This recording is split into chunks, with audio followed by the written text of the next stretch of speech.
Thanks for joining us for episode number 468 of the West Tigers podcast.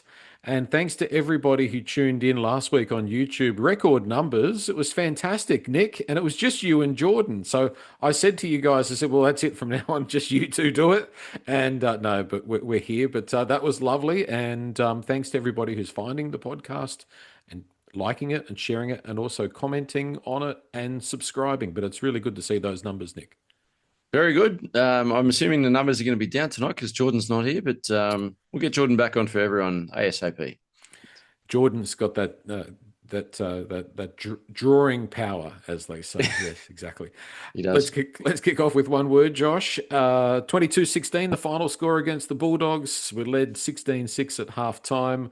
I didn't see the game live. I was out at dinner for my birthday, and it was very, very happy to see the final score. I watched the game this morning, though. But what was your one word out of that game at Combank?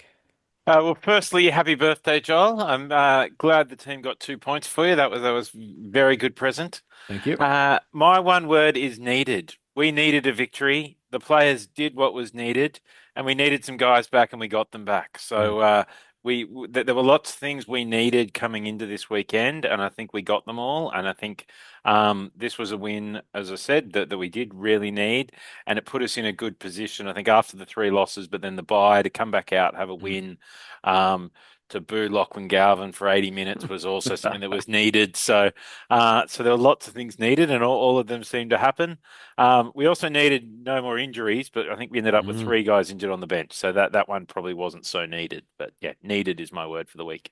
I would add to that needed from the perspective of not having one of those dreaded runs of outs that we've so often had, where we end up with 5 or 6 losses after a promising start. Like it's curbed that. It keeps the numbers that I'm going to flash up on the screen a little bit later for our countdown to the finals. Keeps those numbers looking a little bit better than they would have if we had lost. What do you got for us, Nick? I agree with Josh, and I said it on the last pod that we absolutely had to win that game against Dogs because it's going to get harder, and I didn't want 4 in a row, losses leading into the Panthers game. So I can't disagree with that one. But mine is resilience, because just the way that we defended really won us that game. We started with incredible defense in the first half and kept the Dogs out, and continued that right up to the full-time siren. So Dogs had plenty of opportunities. It's funny. We'll talk to stats man Josh shortly, but I was having a quick look at the stats just before we jumped on, and it's amazing how many stats the Dogs actually beat us in. Yeah.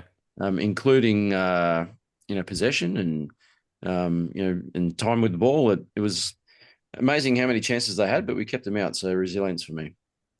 Yeah, they seem to get an awful lot of 6 agains, but yeah, I don't think we've got any. I don't think we've got any. Please explain. One, None. Zero. Got to be a new record. We'll go through all the one-word submissions from the West Tigers podcast forum shortly. I've got a couple. I've got gritty. I thought it was a gritty performance. They're the types of games that you win and you play finals often. So that's a gritty performance from the Tigers. Walking wounded, because there seems to be an awful lot of tape being used on an awful lot of West Tigers players in different parts of their bodies. I've gone for, I could either interchange it either class or Buller, because it's sort of the same thing. And what I mean is that the class of a few guys like Buller, Luai and Buller, both with try-saving tackles. Stafford Toa to his great credit as well. But having Appy back, just having that touch of class and those NRL standard players, it transforms the team. And I think that was probably the difference in the end, was just a little bit of our finesse. You look at the game of Burton and you look at the game of Galvin and their hooker, and I just think we sort of just in those key positions, our little bit of class probably was the difference in the end. Before we skip back into that game, but a little bit of it looks potentially like recruitment news. I think it's developed from being a rumor to being something that looks to be something that seems to be on the go, and that's the signing of Jake Averillo for 2027 and beyond. Not a bad pickup for the West Tigers, because he can certainly fill that right centre place. He scored a whole heap of tries for Redcliffe there last year. But he's also got a fair bit of utility value. Can play 5'8", can play fullback, can play on the wing. A little bit out of left field, Nick, but they seem to be the way West Tigers does business nowadays, where we don't read a lot about it. And now it seems like this is something that we pretty much bank on. I think he would certainly strengthen our backline.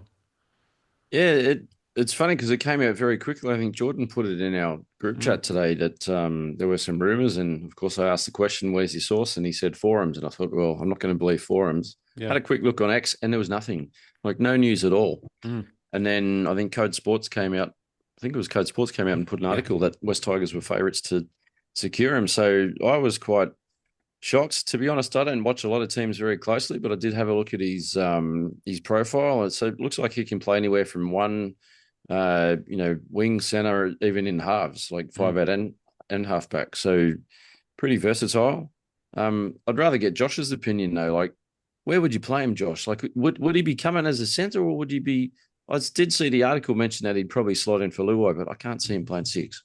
No. No, I definitely don't see that happening. He's been at centre for the Dolphins. He's been right centre for the Yeah. Dolphins for the last year and a half. Like that is Yeah. his best position. He does give you that utility value, and we've seen with injuries this year, it's useful to have that value. And I think he'd probably be the guy who slots back into fullback if there is Mm. an injury to Buller. So it's really a really smart signing from that point of view. He has really good pace. He defends reasonably well. He isn't though, Nick, very tall. So back 6 to foot. your challenges of short guys. He's still only where did I He's see 6 it? foot, I believe. 6 foot flat. Yeah. 183 centimeters. So he's not tiny either. Mm. So that's all right. So Mm-hmm. not too bad. So yeah. Yeah. When we look at our backline and we look at 2027 and beyond, presuming he's playing right centre, which that opens up a whole can of worms in regards to discussions about Stafford Toa's future. But what I like about it is that Averillo's played 100, I think somewhere around 110, 120 first grade games. I mean, that and he's 25. I think that's what we need for the back line is the injection of one more experienced guy. Then you've got a fair bit of experience there with him and Taruva and Buller, of course, but there's going to be younger players around them, you would suggest, when we look at next year, Taylor and May. Like, that's a pretty good mix of experience and youth, about half experienced, half youthful. So, yeah, I like it. I hope it's a signing that happens. And I guess, Nick, it does go further towards what you would think is the Luai money being spent in that, and we spoke a little bit about this on the last pod that I was on, strengthening some weaknesses in that money that we're getting from Luai, and that seems to be a good strategy. It seems to me, and I know I go on about this, we seem to be quite a stable team when we're Mm. fully fit, and we're just making the improvements that are needed. It's not a shotgun approach, just sign anyone that we can. It seems to be quite strategic nowadays. It has to be, and you've really got to work out how to spend that money in the best way possible because you hit the nail on the head. I think we've seen that the priorities now is we do need to strengthen a couple of those positions where we've seen that we've been weakened when Jareem's out, and when we've had struggles in the outside backs with injuries, and now in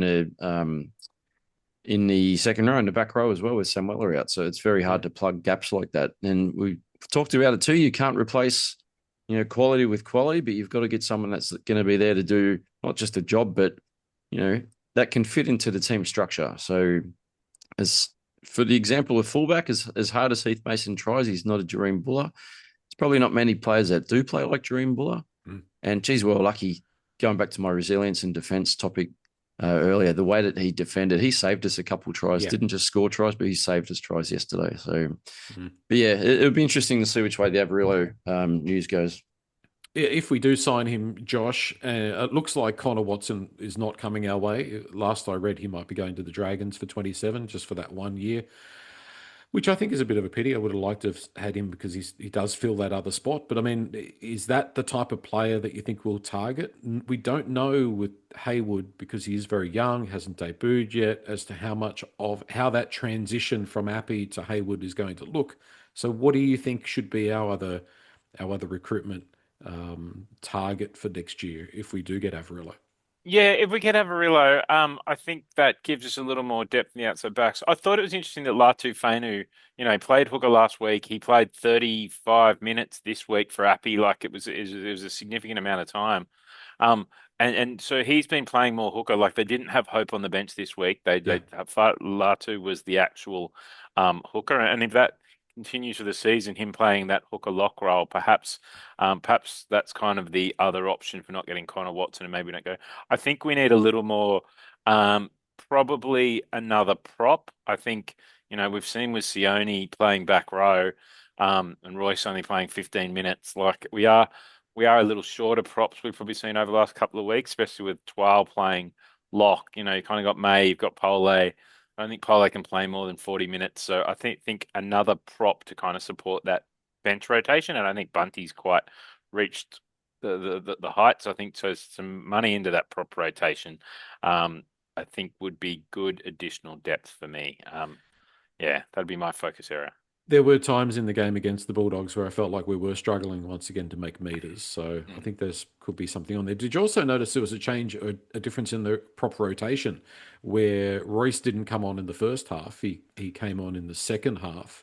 Yeah, and that was a little bit different. So maybe we're trying something different in regards to that. Sorry, Nick, you had your finger I up. was just going to say, I was sitting behind the posts at the end in the second half where Royce was charging off the fence, and he did two sets in a row where he charged the back fence. But that first one was incredible. You could almost hear his footsteps as he was Mm, hitting the defensive line, and geez, he carried them forward. But I just wanted to send a shout out to Terrell May because I thought he was incredible. I've been yeah. a little bit critical, saying I don't think he's really an impactful prop. I know he makes a lot of meters, but I really didn't think he was the type of prop that, like Fanua Pollak can be on his day, where he's a little bit more, maybe a little bit better on a footwork and a bit quicker off the mark and maybe a bit more damaging as he hits the line. But Terrell was carrying defense with him for meters and meters last night. He was unreal. And honestly, you talk about players missing out in Origin. I don't know how he continually misses out in Origin because he is not only a workhorse, but he's got to be one of the premier props in the comp at the moment, especially off the back of yesterday's performance. Yeah, 100%. Just for the record, it was the 56th minute, according to my notes, where Hunt first came on. So that is a big difference. But back to wrapping Terrell, that Skelton try, Terrell did exactly the right thing there, where he took the ball. We already had the momentum and got the Bulldogs backpedaling. He was the perfect guy to hit the ball at that point, and then we ended up with the try. So yeah, I'm glad that you picked out Terrell. He often does go unnoticed. I'm a big fan, as I always just say, just a little bit more run first and a little bit less ball playing at times would just take him to that next level, I think. But uh, go, Josh. And on to that point, I think last night that was the best of just run forward that we've seen from Yeah. Terrell. Like it wasn't the ball playing, it wasn't the fancy stuff. He was charging and he was dragging blokes, as you guys mentioned. And I think that like the more we see of that as the season goes on, the better it'll be for him and for us. So Mm. yeah, really I If impressed you're last if night. you're going to play Origin, that's what they're going to want. Yeah. Yeah, Yeah. I don't know if Terrell made a conscious change to his game yesterday, but for me, there was more of a mix or more of a blend. I thought he ran the ball more, but he still had the offload in his game. Like he Mm. still has the ability, and he did it last night. I came home and watched the replay last night, and I watched the highlights just before we jumped on. But he made a lot of hit ups where he'd carry the man, but then he'd still got the ability to turn and to get the arm out. So he Yeah. still made some good offloads, but I think you're right. I think he carried the defense a lot more on his back. So it was a bit more run first. Well, it's a rudimentary game. The best offloads don't come with hitting the line and offloading. They come with making a dent and getting Yep. the defense moving backwards and then offloading. So, yeah, that if we can sort of fine tune that a little bit more, then I think his game will consistently get to that higher level because he's got it in him. He's got that natural ability. He's got the body size. Yeah, he's such a resource to have. We're like with a lot of guys in this team. We take it for granted, but we're pretty lucky to have him.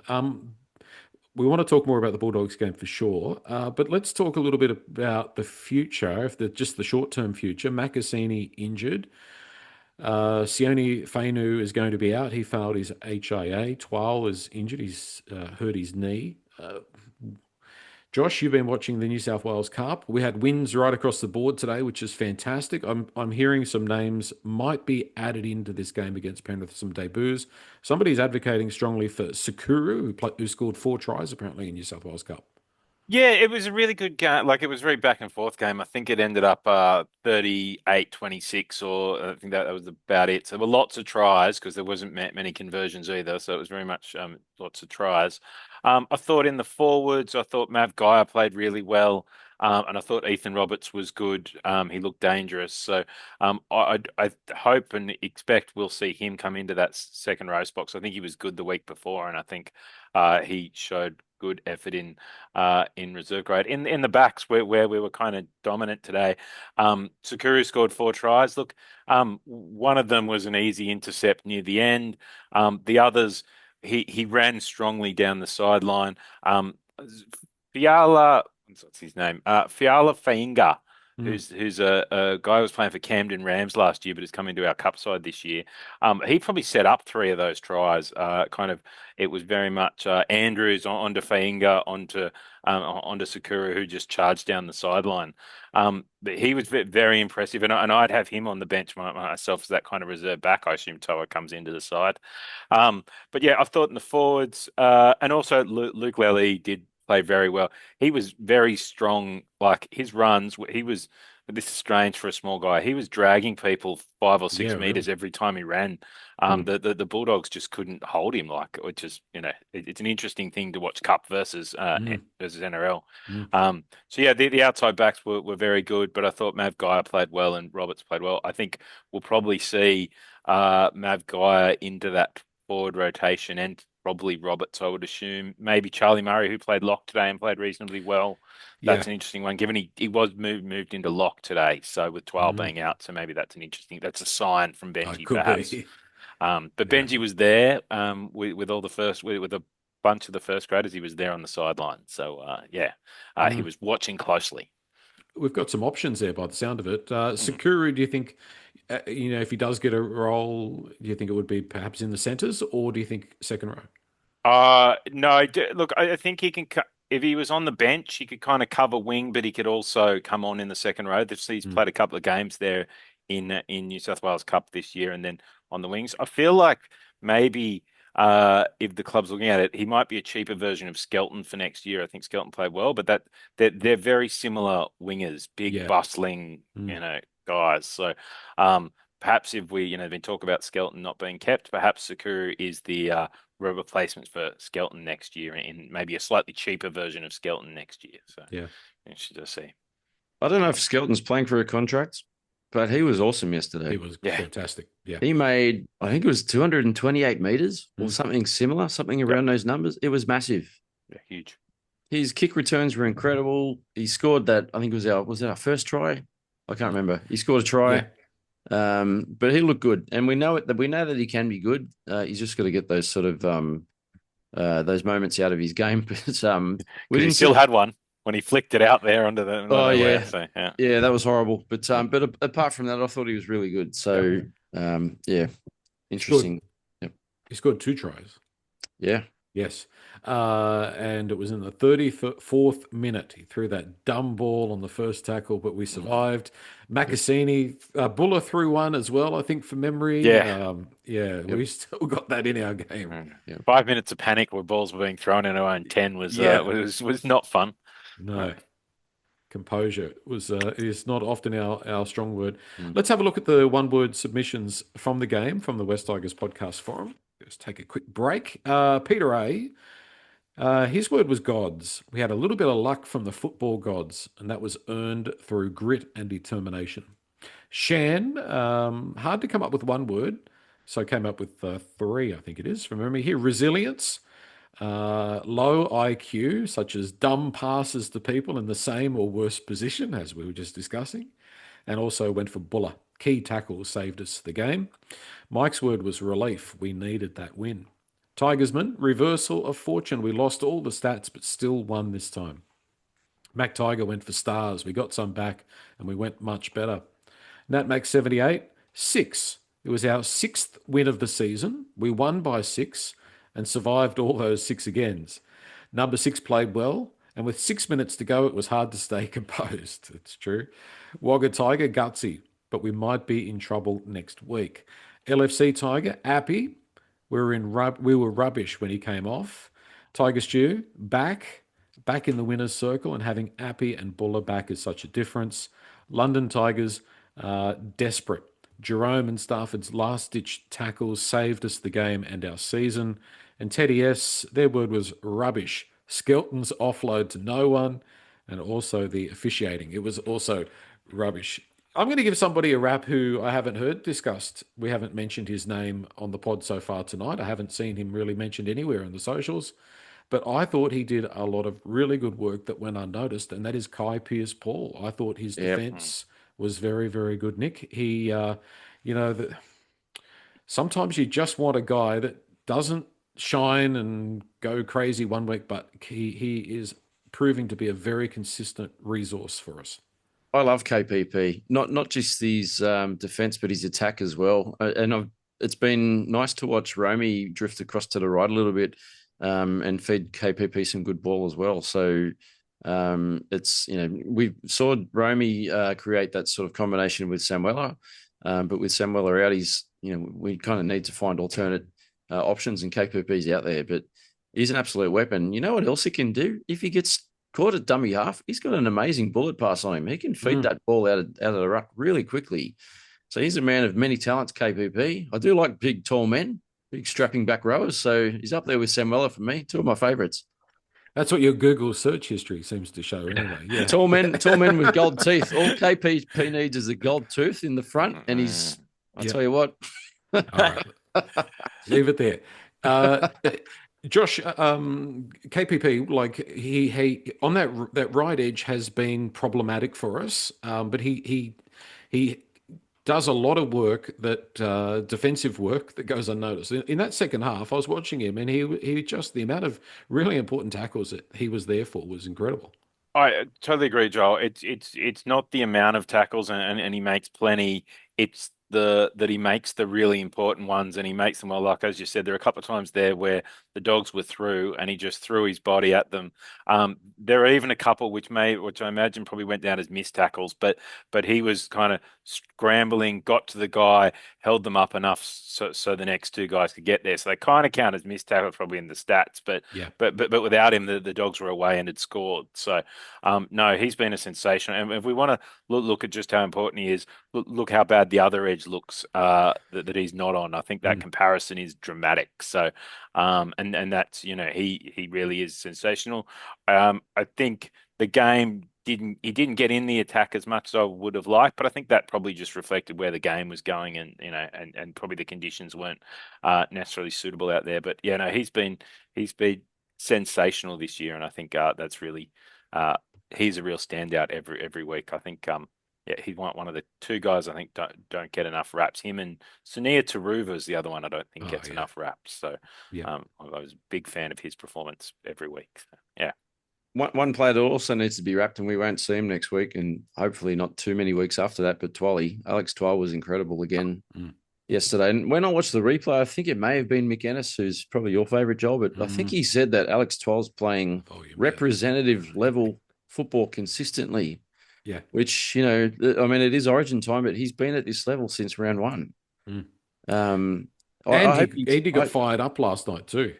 Oh, wasn't it good? Yeah. He did get fired up there. He was getting baited a little bit and he was giving it back. So he did get charged for I probably didn't get charged, but he got penalised for a shoulder charge at one point. Yeah. I don't care. It was still so good. He smashed Leo Thompson went in there, gave it to him. And then he verbally gave it to him after the hit as well, which was unreal to see that emotion come out of Twally. Loved it. Yep. Brilliant. Another big tall man. Somebody also got to give a rap to is Sione Fainu, who last week I said was a bit worried about his form. I thought he bounced back. Josh, he is one of the only guys in the West Tigers pack that consistently wins. Like he does hurt people. A couple of his hits last night really impressed me. I thought he was playing out of position, of course, but I thought he was one of our best forwards. Yeah, look, I think he did well in his 40s minutes. As you said, he's out of position. I think sometimes he gets beaten on that edge in defence. But he's a prop who's playing in the second row. So of course he's going to get beaten a bit. So I can't really blame him for that. It probably talks to our depth being a challenge there. But the fact he goes out there and, does a good job, as you said, some of his hits. And when he runs the ball, he steps, he creates some every run he seems to find his feet as well. I find his knees like can be kind of going forward. Yeah, no, but I think his best position is bench prop, and I think where we've had to use him out of position. Unfortunately, he's going to be out with a HIA for next week, so opens up that spot again for a third choice back rower. And after we saw Alex Seyfarth play there for the last 40 minutes of the night, hopefully it's not him. So yeah. Yeah, 100%. We'll have a look at those stats in a moment. I wanted to give Stafford a rap for that tackle.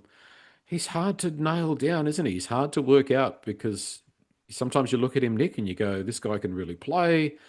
And you think he doesn't seem to be troubled by that injury. And then other times he looks broken and busted and he looks like he's a New South Wales Cup player. I don't know with Stafford Toll what to do. Me neither.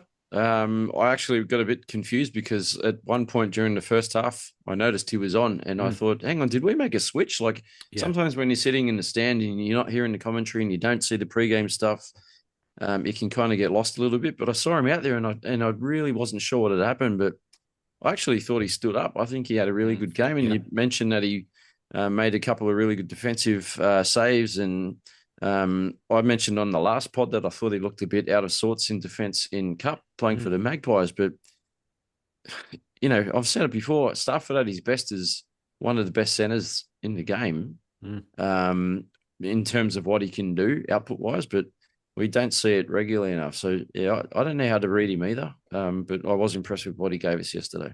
Yeah, it's a weird one. What do you got for us, Josh? Are you going to be stats man or you got something to say today about Stafford? Look, quickly on Stafford, I thought it was a very mature performance coming off the bench for him after what probably would have been a hard couple of weeks. His defense was good. When he ran, it was safe. At the end there, he was gripping onto that ball like it was his child. So, no, I thought it was a very mature performance from him in what must have been a difficult few weeks. He still doesn't look 100% fit though. His that arm just doesn't still look great. Look, so some interesting stats for the weekend. I mean, as we kind of mentioned, I think the Dogs dominated a lot of them, especially that second half. They had a lot of possession. 89% completion rate though, 35 out of 39 versus Dogs 38 out of 45. They had 7 incomplete sets to our 4. I think that probably tells the story of how we got over them last night. Is we held onto the ball, and even the ones we didn't complete, we probably that we were in decent position. We weren't, it wasn't happening in our own 10 meters. We were kind of solid. So I think that was a good stat. Post contact meters were fairly close, which is probably good for us, given they had an extra 20 or 30 runs. The overall post contact meters were fairly close. Which I thought was good. Look, there were lots of missed tackles from both teams. I think that's probably to me. I don't know, Nick. It looked a bit kind of slippery out there. Like the people were slipping off tackles a lot. It didn't like both teams. It didn't particularly. I don't think anyone shone in defence as an overall. Our kick defusal 73% to the Dogs 50%. I think that gave us some opportunities last night, and we probably took a couple of them, which is important. So I thought that was a key stat. And my Google Chrome just shut. No, there we go. And look, the big one. Look, it was nice of Cam Serrado to come out and criticise the ref about how badly he ref the Tigers and how many favours he gave the Dogs. I thought, when you've lost, to come out and criticise the ref, given the ref gave you a 7-0 6 again count, and gave you a try when you didn't get to the try line. Like that was I thought he probably went on a bit there, but then I realised no, he's actually complaining to the NRL about how unfairly the Tigers were refed. So I thought that was really nice of Cam Serrado to come out and do that. I thought that it's very mature on his behalf. So the ref schooled us in the 6 again, but I think we were pushing the envelope. I don't necessarily mind the ones that were called against us. I'm just not really believing the Bulldogs weren't within 10 meters or didn't do anything dodgy in the ruck over a whole 80 minutes. That seems quite unlikely. And if you're Cam Serrado, you've got to be disappointed that your team's not doing anything in the ruck to slow the ruck down for 80 whole minutes. That doesn't seem very Bulldogs defense like. So maybe that's why he was so cranky. So those are the key stats for the night from team perspective. And we've talked about a lot of players. Jarrell Skelton's 227 meters. Terrell May, 167 meters, 51 tackles and no misses. Wow. The only guy not to miss a tackle for the Tigers last night, and he made more tackles than anyone but Twali. So that's an exceptional effort by him. They were probably a couple of the standout individuals, but a bunch of guys missed a fair few tackles, but it kind of reflected the night. And probably two more interesting. Fanua Pole played 60 minutes. It's the most minutes he's played all season, and probably those extra minutes weren't great for him in that second part. And Alex Seyfarth also played well and truly more minutes than he has been most weeks. So perhaps that reflected his play a little bit, that he's been used to playing 20 minutes, and 54 is perhaps a few too many for Alex. So yeah, those were the key stats for the weekend. Oh, the most important stat for the weekend: 4 tries to 3, 22-16, Tigers victory. Very good, Josh. Very comprehensive, but you did miss one key stat. Huh? It's the Lachlan Galvin boo rate was 100%. 100%. Every single time he touched the ball, he got booed. And I'm glad that it came across in the coverage, because I could hear it in the replay. But it was so loud at the ground. My 10-year-old next to me, he got right into it. I was getting into it, where everyone was laughing after every single boo. The poor old Lockie, he's probably got some life regrets, but maybe leaving the Tigers. I don't know. I hope he's happy at Canterbury. I actually sat with a mate who's a Bulldogs supporter, and he kept saying during the game, "Do you want him back? You can have him back." Like, well, I was going to say, was that Stephen Crichton who was saying that? Was your mate Stephen Crichton? If you've ever been onto the Kennel, which is the Bulldogs forum, it's quite interesting to look at. Probably they weren't just West Tigers fans that were booing him. They are not massive fans of Lachlan Galvin, who I don't think had a bad game. He's not a halfback. I thought Burton was really disappointing for them. I thought he was more the weak link than Galvin. He really didn't offer very much at all. I don't think he's a 5'8", personally. Look, I'm like every Tigers fan. I'm more than happy to boo Galvin, and I don't, and don't particularly like what he did to us. But he's not the problem at that side. We won't go into it too much. But the rest of that spine, I mean, Carraz probably makes a difference at fullback, but the rest of that spine has been rubbish. So it doesn't matter what you're doing as a 20-year-old halfback. When your 5'8's not doing much, and your hooker's non-existent, and your fullback hasn't been doing much, and their pack is, I don't know, they just don't have any points in it. Like we were probably, they dominated possession last night, and still only managed 16 points. Like they're just not they just don't have much across the board, and I don't think that's down to the 20-year-old halfback. I don't know.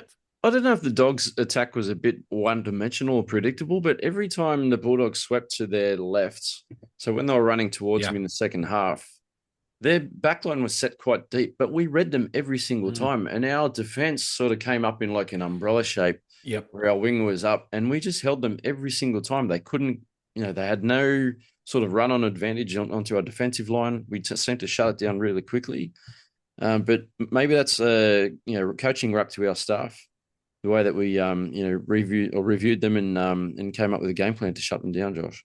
I mean, it's amazing after Adam O'Brien's amazing attacking coaching last year at the Knights that Dogs went, that's our man. The bloke is coaching a team who can't score for half the first halves in the season.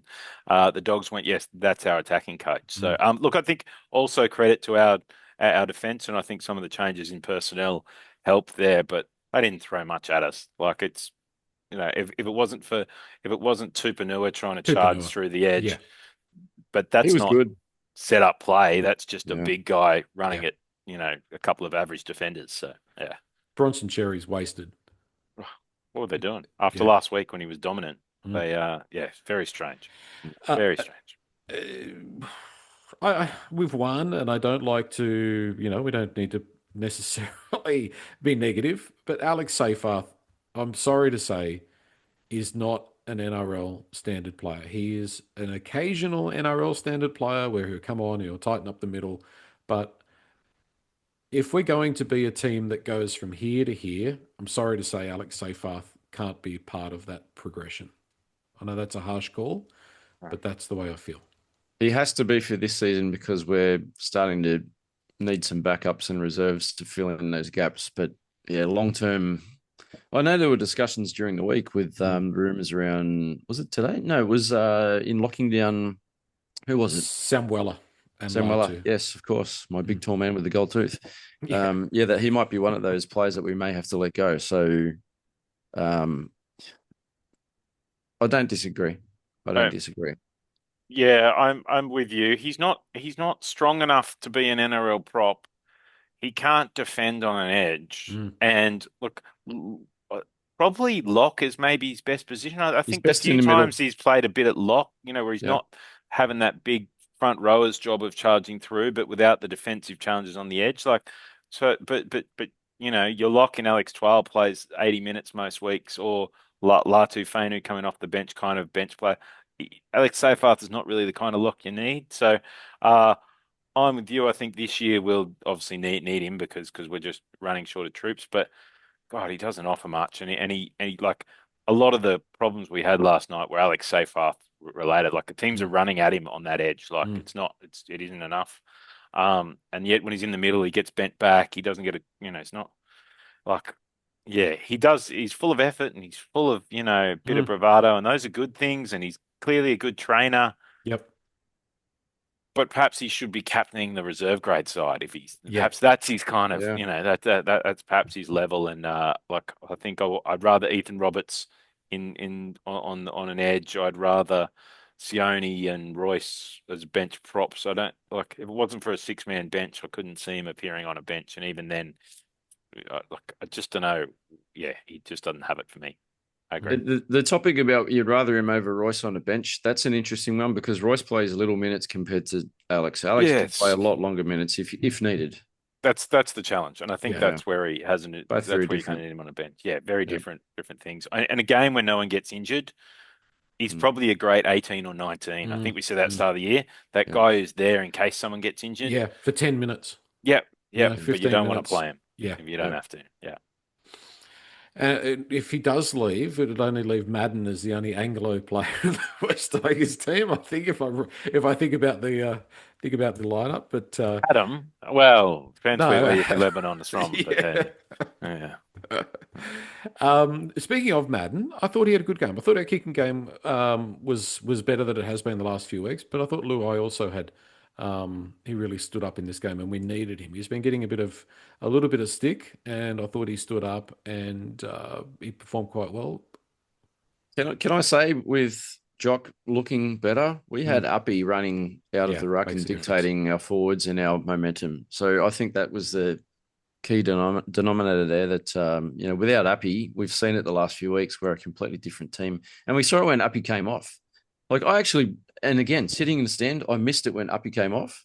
I actually said to my mates, "What happened to Appy?" And I've messaged you guys. I said, "Is he Yeah. injured?" Like I had no idea what happened. And then when I watched the replay, he was absolutely gassed. Yeah. Mm. I've never seen Uppy like that before. So I don't know if Benji gave him 3 weeks off and he's been sitting on a beach drinking cocktails or something, but he looks completely out of shape. But maybe that was just the intensity that he played those 25 minutes with. Yeah, I do wonder after our slow starts in a bunch of games if Benji's just said, Appy, go out there and absolutely give it everything. Let's Yeah. kind of get these boys started. I thought Jerome was really good last night. I thought that's probably in he's played well in like the Cowboys game where we were dominant, but I thought in a game where we were challenged and it wasn't all going our way, I thought he really took on a leadership role. He kicked more. He had a couple of line breaks early where he was kind of ducking through, and he was a bit more direct, which Joel had talked about. So I thought he was really good. Madden looks better with Appy and a better Jerome around him. I thought Mm, he did his job as a halfback, which is yeah. really good. So yeah, Can I just say one of the moments of the evening for me yesterday was in the first half when Romy put on the step to beat Galvin and put Yeah. Galvin on his butt. That was I actually missed that it was Galvin during the play, but when they showed the replay and I saw the number 7 go down, it was so funny. And so then I good. think it was the back of that play, Galvin got up and had chased and tried to make a tackle on Luai, and Luai was just laughing in his face and giving it back to him verbally. So he had a great time there, putting Lockie on his butt. Yeah, it was a highlight. It was also a highlight to watch the game and know that we'd won. So although I had that stress when I knew the game was on and I couldn't watch it, um, looking at the score and finding out the final score was fantastic. And then watching a game um, where I know that we've won is a good experience. I'm sure we've all had it as fans. The yin to that yang is when you've got to do the podcast and you know that we've lost and you've got to sit there and watch a loss. That's Yep. that's taking one for the team. That is. It's hard work. And I'd also just like to say thank you to everyone that actually listens to our podcast, especially after a loss, because they can be a 100%. tough listen. Yeah. But we do appreciate it. So thank you. Should we have a look at this stat? Here comes the big stat on the screen. There it is right there. If you're watching on YouTube, if you're listening in, it says 6 from 13. So there are 13 games to go for the West Tigers and one bye. So what's that? That's a potential, well, it's 26 potential points, but 28 points are on offer. We're currently on 16 points. Let's say we want to get that 6 from 13 is based on getting to 30 points. So 6 from 13. 50%, guys. We've been hovering at 50% for the past 12 months. I think yesterday was actually the 1 year anniversary since Galvin left us, and our win rate has been consistently welded at 50% over that time. And I don't think the Bulldogs' win rate is that good. So you could take what you want out of that. But how are we feeling at this point? Nick, I was feeling good when it looked like the influx, the players were coming back in and we were getting stronger. But then I look at that little list there with Macassini out, Sione out, Twal out, and I see the Panthers, and I think it's going to be hard to make that 5 from 12. Unless something dramatic happens to Nathan Cleary this week, health wise or fitness wise, and I'm not going to be sitting here poking pins in a voodoo doll. I don't have one, but I probably could make one. I think it's going to be a very difficult battle against Panthers this coming weekend. I'm not going to write us off. I'll wait to see what the team list is like when Benji announces that on Tuesday, but I think we are pushing Pooh uphill, which puts a lot more emphasis on that requirement that to beat the Bulldogs yesterday. Like that had to happen. But after that, Josh spoke about before, we got Titans and we got Dolphins, Newcastle, Dragons, just in the next 4 or 5 weeks. But we're going to be without a few players in that period of time too. So look, I'm nervous. I said at the start here, this has to be the year that we play finals. It just has to be. Like, we cannot wait any longer. Like, it is do or die this season.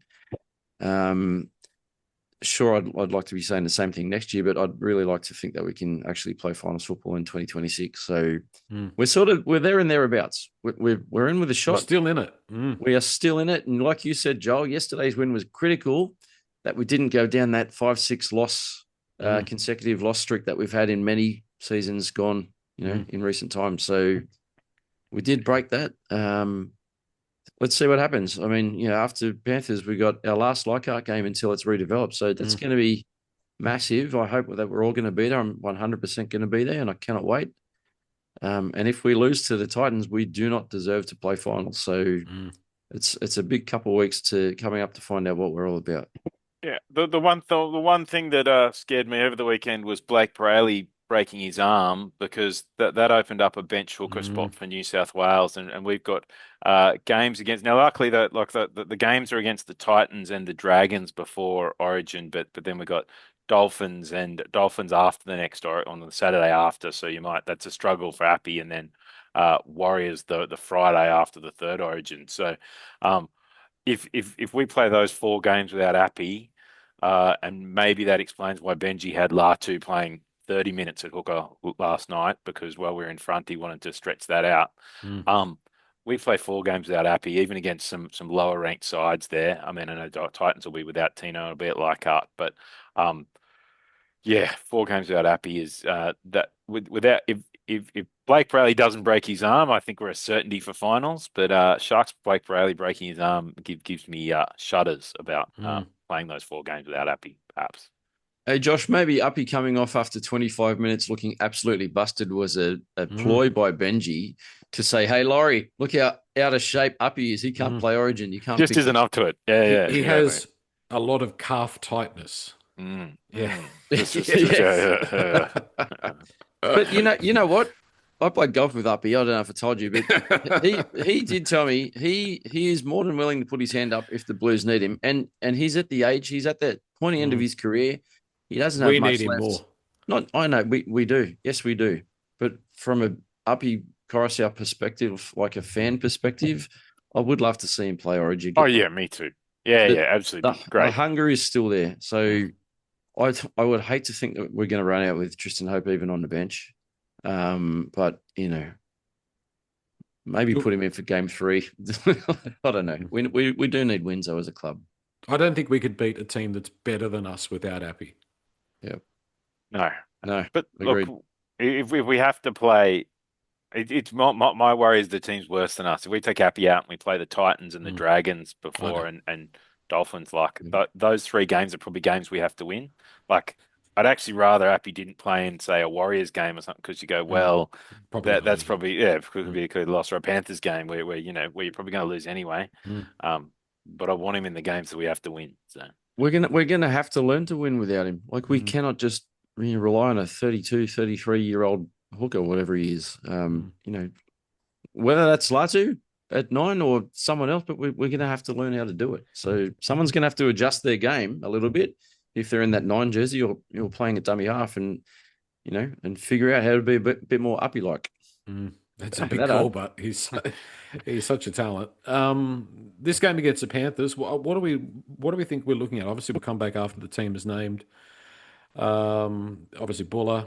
I'm thinking maybe Tavano keeps his spot on one wing. yeah, Skelton it's keeps good. his spot. Skelton Yep. did look pretty injured though. There's something going on. I think it was his left shoulder. I think was pretty well strapped up. He was down for a period. He's a pretty tough guy, but I presume they'll be the wingers. I would think maybe Lay Lily might come into calculations. He had a pretty good game by the sound of it, Josh. But maybe Yeah, Tavana's done enough. I think Tavana's done enough. I thought he was quite good last night on the night. I thought and he made a couple errors, but there were errors like one was a try saving error and one was a trying to create a try at the other end. Yeah. So yeah, I thought he was good. I think he definitely holds his spot.